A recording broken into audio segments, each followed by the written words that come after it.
welcome back to the War Thunder tutorial. Today, tanks!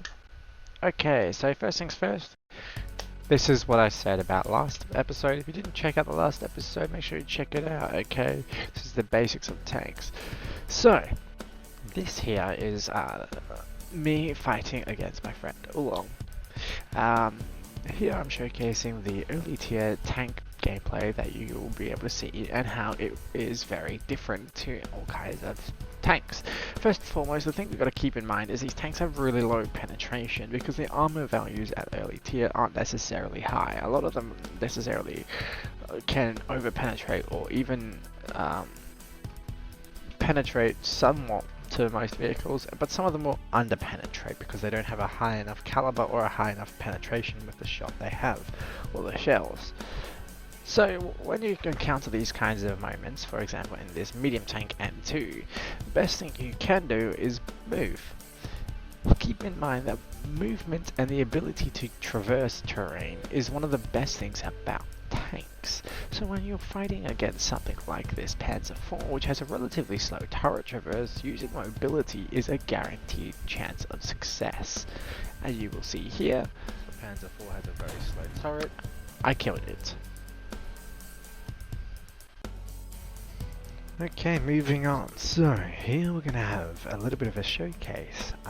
So I just wanted to show you guys the differences in vehicles and also the environment. So for example, tanks out in the open, low tier, it's pretty much just whoever shoots who first wins. Here you get to see how different city combat is. For example, while it has the same concept, whoever shoots who first kind of wins, there isn't a chance for a comeback.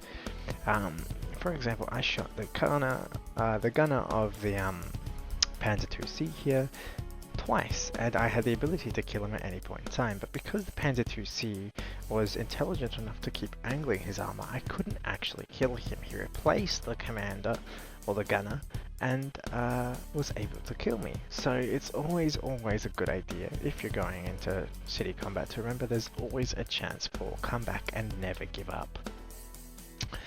So here we're going to showcase yet again the differences in city combat. As you can see, the Panzer IIc sees me first and fires first. However, because I'm maintaining motion, the Panzer II's turret is having a difficulty traversing at the same rate that I am moving. However, if he uses the hull turning on his tank, he is able to very easily find me with a little bit of left or right hand turn. Now at this point I slowed down to try to get him to bait out and come towards me, to which he does move his turret and his tank towards me. To which then when he starts shooting, I pull out and bam, kill him immediately. So it's very imperative, guys, that when you are in an urban environment, try to keep flanking. Remember that movement and the ability to traverse terrain is the biggest advantage in any vehicle, not just tanks, but in armored cars or any other vehicles that you might be driving. Now, there isn't much else to say about city or urban combat because majority of the time it's more about moving and shooting than it is about taking the shells. There is a lot of simplicity in urban combat, but with a lot of technique, so one can be very advanced when it comes to urban combat. Relatively, there isn't a whole lot of technique to it though.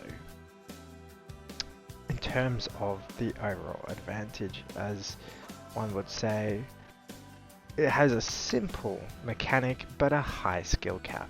You can be very good at it, but it doesn't take a lot to learn it. So this isn't something I imagine people will struggle with. Moving on, we're going to now show the effectivity of flanking a target. In this particular clip I have shown you, I am actually flanking the Panzer IIc. I didn't quite show earlier how effective a light vehicle is at flanking. And here you can see the Panzer, I believe this is the Panzer IV at this point. It's shooting at me from a long range, so it has the range advantage and it spotted us. So we now have to somehow get to the tank without being spotted ourselves yet again. So a big thing for flanking is keeping cover, concealed, or between any kind of visual object. As long as it has visual transparency, it's harder for a vehicle to actually hit you. Now obviously, since he saw me coming, he knew where I was coming from and knew the angle which I was approaching. He killed me pretty easily. Moving on, we're going into a different type of a vehicle. This is a very specific vehicle. This is the LVT/40. Some of you who might be history buffs know this vehicle, and some of you who play the game might know this vehicle. This is an amphibious assault vehicle designed during World War II to storm the beaches of Okinawa and other places in Japan. This particular vehicle, as the name suggests, amphibious assault vehicle, is in fact amphibious. Okay, so if you don't know what amphibious is and have been living under a rock for the last 10 years, amphibious means it dwells in both land and in water. You will now see how this works in War Thunder. In front of me I have the Dak Panzer, which cannot float. This is a Panzer with a 20mm cannon and it cannot float. When we both drive into the water, you will see what happens. I jump off, he jumps off with me. I get the drown warning. This is because my vehicle is submerged. He, however, cannot float, so I float up to the surface and no longer get the drowning warning, whereas his crew starts to drown immediately. It's a pretty simple mechanic for amphibious warfare, and it works wonderfully to showcase how amphibious warfare can work. And despite it being quite slow in water, most vehicles traversing in water are actually capable of relative assault. However, the problem with that is most of the people that play this game already know all of the amphibious vehicles and know to expect them, so be careful when using them. Here we have a showcase of me just attacking the Panzer that as in front of me. There isn't really much of a showcase here, it's just me showing how a lower tier vehicle can damage and kill a higher tier vehicle. There's not much else to it. As you can see, the tank commander of the enemy tank is very, very intelligent and is moving the tank in a careful manner, making sure that his hull isn't being flat side on, so the front side or the flat side isn't facing me directly. He's being very wary and very cautious to make sure that I'm never actually able to kill him. If I wanted to kill him there, I would have aimed for the turret and or the whole flat panel, which you would see as the driver panel. Make sure that when you're shooting at tanks, you're not actually hitting the viewports themselves, because they act like composite armor and are very, very hard to penetrate. Okay, so here we have the next map and the next vehicle. This is the M22. The M22 is a light tank much like the LVT. The difference is the M22 is very, very small and a very, very high penetrating 50mm. Unlike the 40mm in the LVT, which doesn't have a high penetration rate, the 50mm on the M22, I believe it's a 50mm, might be a 40mm, has a much higher penetration rate. This is because the barrel is longer and uses a different type of ammunition. So here I'm showcasing an up tier, and what an up tier will look like. If you ever find yourself in this position, I think it'd be very ridiculous, because the up tier we're showcasing is quite hilarious and I hope you guys will enjoy it. That, I'll let you watch.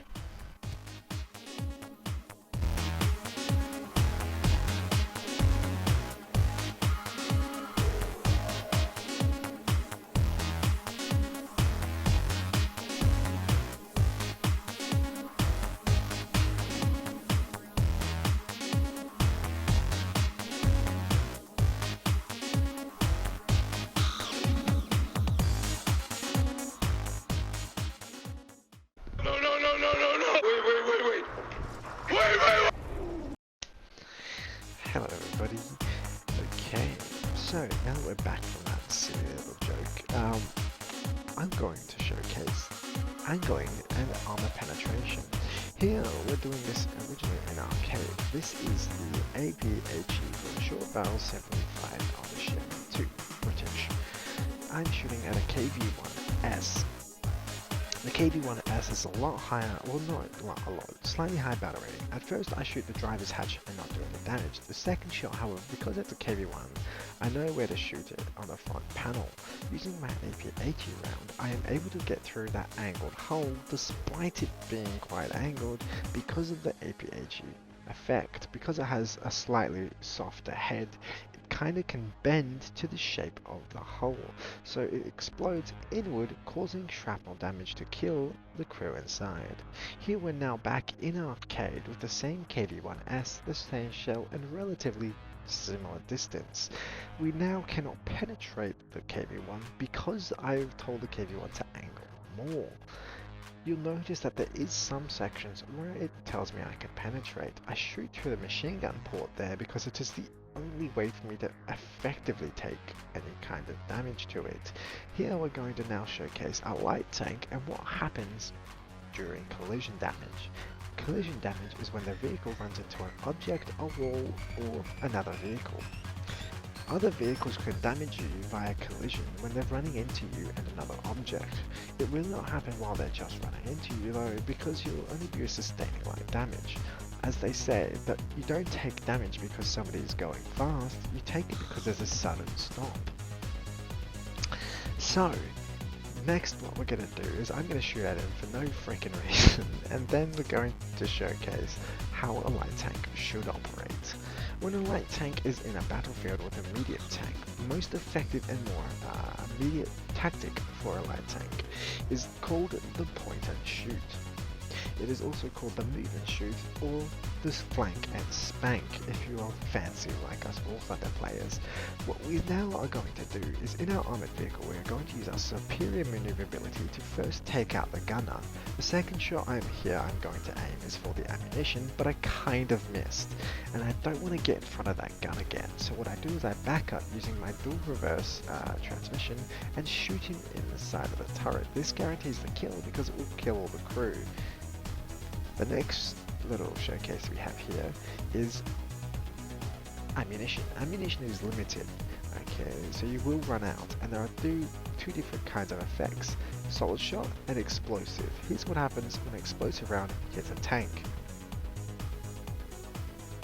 This is called a HE shell. It's a 153mm HE squash head, high explosive squash head. What happens is the soft cap on the front squishes down and blows up.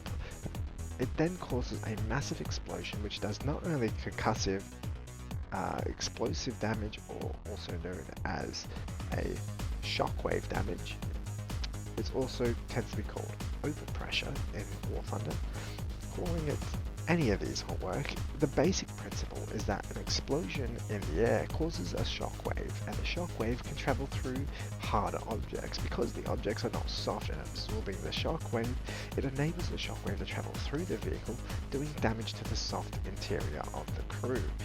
Basically, it hurts the crew, either through concussion or through kill. The other effect is shrapnel. Explosions will cause shrapneling because the concussive wave can blow out the interior armor of any vehicle. Not only that, but the ground and the shell itself has shrapnel effect and can penetrate through a tank. Now we are going to do an actual battle. This is a realistic battle, tank 4.7 or 4.3 tank battles. Myself and Corporal Oolong, a fellow content creator, are going to go through a small bit of challenge. This is going to be a bit of a different or longer section in the video, because this is going to literally showcase how a tank battle, or how your average tank battle, is supposed to go. When you're choosing a spawn point, keep in mind the area and location, because at the top point you can see our team is all going into a funnel. They're going into a very funneled area. A point has one road that they're going to all run down, and no side sections for them to flank on, because the side sections are blocked by a forest and a cliff with a church on it. And because of these different terrains, it's very difficult to make any kind of maneuvers. Keep in mind that the areas that you choose to fight in will relatively change how you have to fight. It's a pretty simple concept that not everybody understands. This particular section of the video has got a whole lot of excitement, but does showcase a point. When you're trying to attack an objective, keep in mind that you can no longer be 360 degrees aware, more like 90 to 100 degrees aware. You can only look in front of you at this point because you're coming from behind you, where the enemies will not be. If you're attacking a point at the start of the match, you only realistically need to pay attention in front of you. This is why I'm not looking around too much, and everywhere I'm looking, I'm having my gun turned to. This makes sense when you're attacking a position, but later on in the game it doesn't make as much sense, so keep in mind when you start a game is really going to change how the tactics occur. Here I'm shooting at an M10. This is a heavy cannon light chassis armored vehicle. So basically it's a big caliber gun slapped on a really light chassis. It's very capable of penetrating but not very good at taking shells. That being said, I don't even get shot by him, and the target that I was shooting at doesn't even pay attention to me. I get shot at by another tank on my right, which I then do damage to, and it runs away. Oolong then kills it, and so says that poor little shitface. I then shoot at the M10 I was originally shooting at, and as you can see, a very effective shot, killing it instantly. Myself and Oolong then pushed to the point. There was a cannon blast over there on the right side, but because I can't pay attention to it because something else shot me, I have to divert my attention. Remember, always take priority if there's something that can see you and is shooting you over something that you saw earlier. However, unlike me, keep in mind that what you saw isn't just invisible and didn't happen, because I get so distracted by the vehicle in front, I didn't notice the vehicle pull out here. This is a Ps4 F2. I believe it's the F2. Yes, it is. That then pushed me and then killed me with its long barrel 75. I'm now going to take out the T-34 1942. This particular tank has a different kind of skill set to the previous one. The previous one was a KV-1, this is a T-34. The T-34 is a medium tank with good mobility and a decent cannon, and it really utilizes its angled armor concept. The basic concept is that angled armor is more superior to flat armor, because although flat armor might be able to be thicker, angled armor has thicker relative thickness because you're going through more material when it's angled. It's basically just simple geometry. If you drew a line through an angle, it's going to go through more of the angle than if you draw a line through a straight vertical wall of the same thickness. Here I'm showcasing the difference in team, how myself and my squad mate are at the top of the team because we didn't go to the top of the map. This is because at the top of the map it didn't really suit our tanks because we would have to flank to either side. There's not a whole lot of open room. The best way to go would be to go down south and flank down the bottom side of Alpha and get around to Bravo, ignoring the entire top hand side and just leaving it defended. Our entire other half of the team decided to go up north and ended up dying. This is basically the average game of War Thunder, because a lot of War Thunder players don't put a whole lot of strategy into the vehicles that they are taking and where they are taking them. This can be quite detrimental to your overall income. Keep in mind that the better you do in this game, the easier this game will be. It has a very low skill capacity, but a very high skill cap. It doesn't take a lot to play this game, but you can get very good at it. It's even professional. It's that good, okay? Keep in mind that at the start, you're probably not going to be doing so well, so that's perfectly fine. With this tutorial, hopefully you'll get better at it. A lot of people also forget to keep 360 degrees aware when going later into the game. Like this particular section, we're so late in the game now that I have to stay aware of all of my surroundings. And I notice in the bottom right hand corner, the map is telling me that there are enemies over by Bravo. So me being the great teammate that I am going over there to assist Bravo. However, it turns out our team over here on Bravo is very capable at killing them. It is a very effective and thorough beating of the enemy team. It's quite hilarious how quickly they dispatched the enemies over here, because by the time that I got here, everybody was dead. So I then turn around and have to go back the way I came. This is mostly because I noticed that our team it starts dying to the enemy team. And those of you who are quick-sighted or quick-witted may have noticed in the bottom right, yes, can team kill in this game? It isn't funny. It's very, very bad and detrimental to both your bank account and the enemies that you're killing, or friendlies that you're killing. So keep in mind, it's not always going to be nice and it's not always funny. Keep it to custom battles if you're going to do team killing, and only do it when appropriate. If you have agreed with the person or people in your custom battle that team killing is okay, only then should you be practicing it. Otherwise, don't do it. It's not funny and it's not fun, and some people can get quite offended at it. And although you might find that funny, it's very, very detrimental to your own grind, because when you team kill, you end up having to pay cost of their vehicle. Okay, moving on. Here we have myself pushing to this forest. We pushed to this forest because this is where the enemy was. We noticed that the enemy had killed our friendlies pressing the forest. Killed our friendlies pushing into the forest, and basically we knew that we needed to go in there because our team had died in that relative area, which you can see in the bottom right. You'll notice where the blue dots fade and disappear, and that's our teammates being killed. We now know where the enemy relatively are, and I saw a little bit of track dust over there, so I shot at the track dust. I then lost the target that I was shooting at, and I couldn't find it anymore. So now I have to do the very difficult thing of trying to visually ID in a forest. As I said earlier, concealment and cover are very effective at hiding, and hiding is the best way to prevent yourself from dying. As you saw, I shot the tank at 45 degrees from his hull, which means that I didn't do any damage to the front of his hull. I then decided to try to shoot the side of the hull, but because I'm a shit shot, I missed. The next thing the Sherman does is shoot at me. He didn't miss. He hit my turret perfectly, causing massive damage and killing me. He then takes out my track, stopping the ability. And with that, it's going to be the end of the video. I hope you guys have had a great time watching this video and that you've learned something. I'll see you in the next video.